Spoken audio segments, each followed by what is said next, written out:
Hello, it's Dr. Hoke Echo, your Happy Brain pediatrician. I wanted to talk briefly about screen time and symptoms of ADHD. Multiple studies have shown the link between screen time and increased and worsening symptoms of ADHD, like hyperactivity, inability to focus on inability to complete multiple directions. And those are just a few, right? And I'm not saying that screens cause ADHD symptoms, but they definitely worsen them. And so that seems to be, with all the studies, that seems to be the message, is that increase in screen time will definitely worsen your child's ADHD symptoms. And I see that a lot, especially because when children spend a lot of time on the screen, right, they're getting instant stimulation, they're getting instant rewards, and that's not how real life works, right? You have to put in effort, you have to focus on a task for you to be able to see results. Like with schoolwork, you have to do the homework to get the result of a good grade. And one of the symptoms of ADHD, yes, is hyperfocus, but children will hyperfocus on what they enjoy. And often, I've heard it over and over in my office, as children hyperfocusing on video games and things that stimulate them in that manner, and more than doing their homework or doing chores around the house. And so it's so critical that we address this now, early, while our children are growing up, so that they can grow up to be healthy, balanced adults, right? And young adults and adults. And so I wanted to discuss a couple of steps and a couple of tips for parents to use to address this huge ongoing problem that we are facing. So the first one would be to set clear boundaries in the home around use of electronics. The American Academy of Pediatrics advocates for no more than 2 hours of screen time for children 6 years and older. Now, that being said, children now use a lot of screens in school, right? Tablets, phones during the lessons.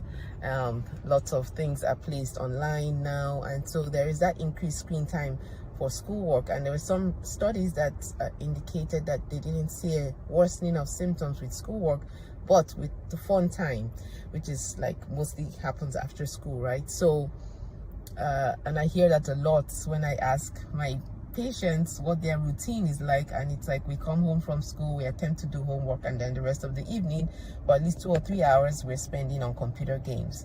And in this sense, in this case, I mean, cases like this, I would advise parents, as much as is possible, especially since your child has already been on screens while at school, I would suggest to not go on screens unless absolutely needed for school during the week. So that cuts down on their exposure to screen time and their dependence on screen time to provide stimulation and a sense of happiness in their lives. So that's something that it's important to discuss as a family and have clear boundaries around how long your children are on devices. The second thing I like to talk about is to find alternative activities. So it's one thing to say, don't go on your screen. So then now what do they do? If it's in the summertime, you want to encourage outside play, encourage running around, encourage gardening so that kids can learn where food comes from, going to the library to get books, encouraging them to read. There's always activities in the library, at the YMCA. Just finding alternative things that will still fill their minds, grow them as individuals, help them with the social skills that they need, but they are not stuck to a screen, right? And so that's critical to have in place when you're making changes to the screen policy in your home.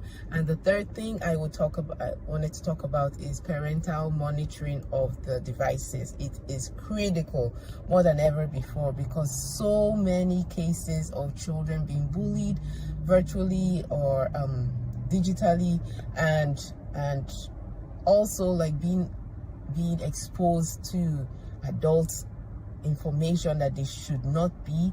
And it's amazing. It's like even watching common apps like YouTube Kids. I mean, I've seen ads on there. I was like shocked. my kids had no business seeing. So it's so important that you as parents monitor closely what your children are consuming, where they are going. There's apps that will help you track and shut down websites that your children may be attempting to go on to. And I have to say this, in my practice, I've seen a growing concern with pornography, with teenagers, and they're accessing this online. So it's so important, parents, that you monitor closely what your children are accessing, because this can make changes in the way your child's brain functions, right? If they're exposed to bullying, if they're exposed to pornography, if they're exposed to things that they have no business being exposed to as children. So it's so important that we are vigilant and pay attention to it. The last thing I want to talk about is modeling a healthy habit of using devices, right? We as parents, I tell parents, please put your phones down, look your kids in the eye, bond with your kids, because your kids are desperate and they're thirsty for all of you, and that cannot happen if we are looking at phones or devices ourselves.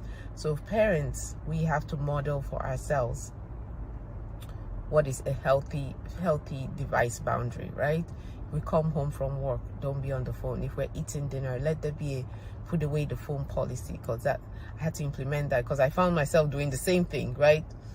Looking at my phone while my kids were talking to me, looking at my phone while I was eating dinner. So my phone is nowhere near the dinner table now, and it's opened up a way for us to talk together as a family, and we laugh and we talk about our day, and the phone is not ringing or mommy's not answering text messages. So I'm using myself as an example, because I haven't arrived, and I'm still on this journey of parenting along with you, but just to encourage you that it is possible for us to make changes in the habits that we have, because our kids are looking at our actions more than the words that we speak.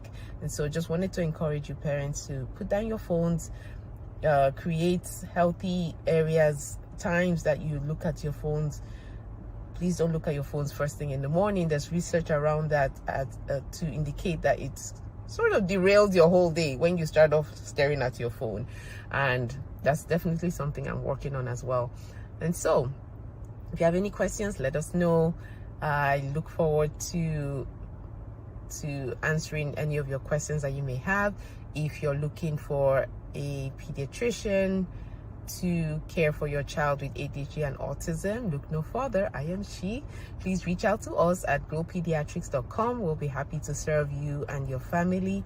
And so please share this video with family, friends, anyone that needs to hear this, and have a